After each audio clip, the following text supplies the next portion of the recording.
नमस्कार। हमारे सामने बिहार पर केंद्रित कुछ दस्तावेज हैं जो अक्टूबर 2023 से मई 2025 तक की अवधि को कवर करते हैं। हाँ, और ये विकास और बदलाव की एक नई कहानी बताते हैं। बिल्कुल। तो चलिए इसकी गहराई से पड़ताल करते हैं। हमारा मिशन ये समझना है कि बिहार में किन प्रमुख क्षेत्रों में बदलाव आ रहा है और भविष्य की दिशा क्या दिख रही है। सही कहा आपने। शुरुआत एक बड़ी खबर से करते हैं। बिहार 2025 में खेलो इंडिया यूथ गेम्स की मेजबानी कर रहा है। हाँ, और ये सिर्फ एक इवेंट नहीं है, बल्कि एक बड़े बदलाव का संकेत है। तो ये वाकई एक दिलचस्प तस्वीर पेश करता है। देखिए, इन दस्तावेजों को समझने का सबसे अच्छा तरीका ये है कि हम इसे अलग-अलग हिस्सों में देखें, जैसे कि बुनियादी ढांचा, अर्थव्यवस्था, सामाजिक कल्याण और फिर सांस्कृतिक पुनर्जागरण।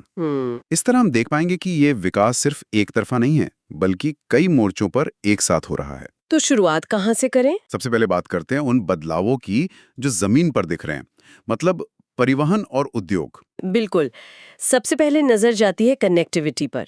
पटना के बाद अब गया, भागलपुर और दरभंगा में भी मेट्रो रेल परियोजनाओं का प्रस्ताव है। ये एक बड़ा कदम है। साथ ही पूर्णिया और बिहाटा में नए एयरपोर्ट टर्मिनल्स बन रहे हैं। हाँ, और यहाँ ये समझना जरूरी है कि ये कनेक्टिविटी सीधे तौर पर औद्योगिक विकास से जुड़ी हुई है। अच्छा। जैसे बिहाटा में राज्य के पहले ड्राई पोर्ट का उद्घाटन हुआ है। ये व्यापार के लिए एक बहुत बड़ा कदम है। और यहाँ एक और खास बात है। महिलाओं के लिए सुरक्षित सफर सुनिश्चित करने के लिए पटना, मुजफ्फरपुर, भागलपुर जैसे शहरों में पिंक बस सेवा शुरू की गई है। सही कहा, ये महिला सशक्तिकरण को सीधे तौर पर ट्रांसपोर्ट से जोड़ता है। अब जरा ऊर्जा के क्षेत्र पर आते हैं। बक्सर और भागलपुर में नए बिजली संयंत्रों की बात है। हाँ, और उससे भी बड़ी खबर है, मुंगेर और लखीसराय क्षेत्र में देश की सबसे बड़ी बैटरी स्टोरेज सौर परियोजना की घोषणा। बैटरी स्टोरेज मतलब? मतलब दिन में बनी सौर ऊर्जा को स्टोर करके रात में इस्तेमाल करना। वाह। 24 घंटे ग्रीन एनर्जी। वाह। और नालंदा में एशिया का सबसे बड़ा इथेनॉल प्लांट भी शुरू हुआ है जिसकी क्षमता 550 किलोलीटर है। बिल्कुल, ये सब मिलकर एक मजबूत औद्योगिक आधार तैयार कर रहे हैं। चलिए अब बात करते हैं आंकड़ों की जो काफी प्रभावशाली हैं। दस्तावेज बताते हैं कि बिहार का जीएसटी संग्रह राष्ट्रीय औसत से 5% ज्यादा है। और ये देश के शीर्ष 5 राज्यों में शामिल है। हाँ, इससे भी महत्वपूर्ण बात यह है कि नीति आयोग के अनुसार 2 करोड़ से ज्यादा लोग गरीबी रेखा से बाहर आए हैं। ये एक बहुत बड़ा आंकड़ा है। और ये भी कि 2025-26 के बजट में सबसे ज्यादा हिस्सा मतलब 22% से अधिक शिक्षा विभाग को दिया गया है। देखिए, ये आंकड़े अचानक नहीं आए हैं। इसके पीछे एक सोची समझी रणनीति है। क्या? एक बड़ा हिस्सा है चौथा कृषि रोडमैप, जो 2023 से 2028 तक चलेगा।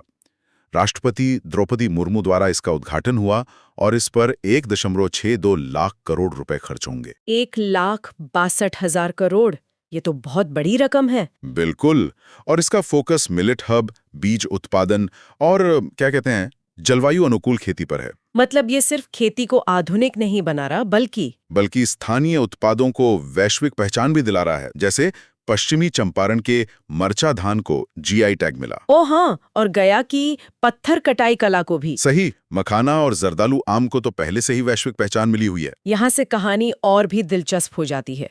खेल के क्षेत्र में बिहार वाकई भविष्य की तैयारी कर रहा है। राजगीर में राज्य की पहली खेल एकेडमी और अंतर्राष्ट्रीय खेल परिसर, मतलब एक स्पोर्ट्स यूनिवर्सिटी बन रही है। हाँ, और खिलाड़ियों की उपलब्धियां भी शानदार है।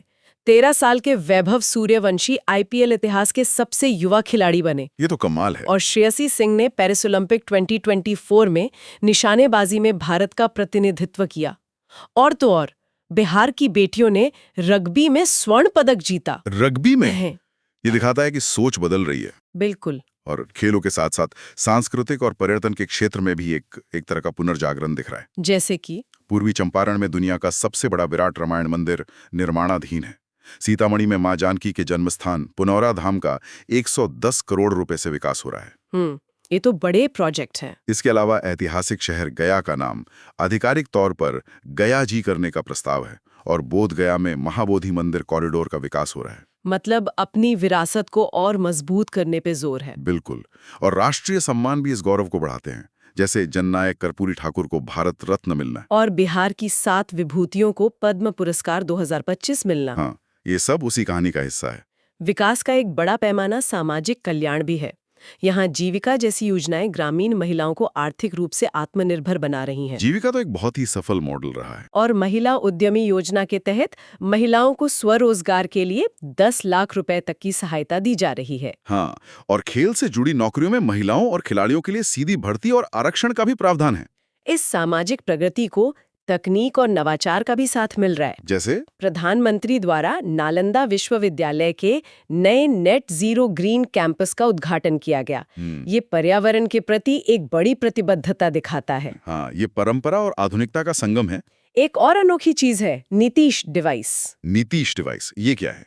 ये IIT पटना के सहयोग से विकसित एक आपदा और वज्रपात पूर्व अलर्ट सिस्टम है, एक पेंडेंट जैसा। क्या बात है। ये दिखाता है कि कैसे सामाजिक सुरक्षा के लिए तकनीक का इस्तेमाल किया जा रहा है। तो इन सभी दस्तावेजों को देखने के बाद क्या तस्वीर उभरती है? मुझे तो लग रहा है कि बिहार में एक साथ कई स्तरों पर काम हो रहा है। बिल्कुल, बुनियादी ढांचे से लेकर उद्योग तक और कृषि से लेकर संस्कृति और सामाजिक कल्याण तक। तो इसका कुल मिला के मतलब क्या है? इसका मतलब है कि ये विकास एक दूरगामी विजन 2047 का हिस्सा है और इसके 3 मुख्य स्तंभ हैं। अच्छा, वो क्या है? पहला 7 निश्चय 2, जिसके केंद्र में युवा शक्ति और महिला सशक्तिकरण है। जिसकी हमने बात की। दूसरा समृद्ध बिहार, जो बुनियादी ढांचे, खेल और संस्कृति में निवेश पर जोर देता है। सही। और तीसरा है हरित बिहार, जिसमें जल जीवन हरियाली मिशन और सौर ऊर्जा का विस्तार शामिल है। तो ये एक पूरी तरह से इंटीग्रेटेड अप्रोच लग रही है। हाँ, ये एक ऐसी यात्रा है जो आगे बढ़ता बिहार, विकसित बिहार के नारे को सच करने की कोशिश कर रही है। वाकई एक उम्मीद तो जगती है। बिल्कुल। अब श्रोताओं के लिए सोचने वाली बात यह है, इन सभी योजनाओं और विकास के बीच बिहार अपनी मजबूत सांस्कृतिक और ऐतिहासिक पहचान को भविष्य की महत्वाकांक्षाओं के साथ कैसे संतुलित करेगा?